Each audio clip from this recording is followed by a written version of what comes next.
हा संपूर्ण प्रकार मला संशयास्पद वाटतोय अजूनही. रेव पार्टीचा संशयात तिथे एखादी पार्टी सुरू असेल, 4 दिवस वॉच ठेवून एका माणसावर, म्हणजे कोणावर तर खडसेंच्या जाव्यावर 4 दिवस वॉच होता म्हणून.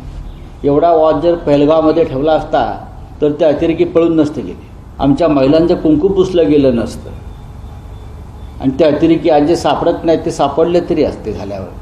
गिरीश महाजनच्या चेहऱ्यावरचा काल जर आसुरी आनंद पाहिला असेल तर ह्यामागे काय घडतंय आणि घडवलं आहे हे तुम्हाला लक्षात येईल. हा संपूर्ण प्रकार मला संशयास्पद वाटतोय अजूनही. रेव पार्टीचा संशयात तिथे एखादी पार्टी सुरू असेल, 4 दिवस वॉच ठेवून एका माणसावर, म्हणजे कोणावर तर खडसेंच्या जाव्यावर 4 दिवस वॉच होता म्हणून. एवढा वॉच जर पहलगावमध्ये ठेवला असता तर ते अतिरेकी पळून नसते गेले, आमच्या महिलांचं कुंकू पुसलं गेलं नसतं, आणि ते अतिरेकी आज जे सापडत नाहीत ते सापडले तरी असते झाल्यावर. गिरीश महाजनच्या चेहऱ्यावरचा काल जर आसुरी आनंद पाहिला असेल तर ह्यामागे काय घडतंय आणि घडवलं आहे हे तुम्हाला लक्षात येईल. हा संपूर्ण प्रकार मला संशयास्पद वाटतोय अजूनही.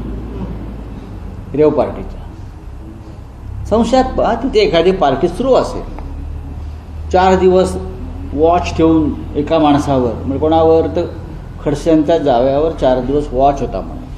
एवढा वॉच जर पहलगावमध्ये ठेवला असता तर ते अतिरेकी पळून नसते गेले, आमच्या महिलांचं कुंकू पुसलं गेलं नसतं, आणि ते अतिरेकी आज जे सापडत नाहीत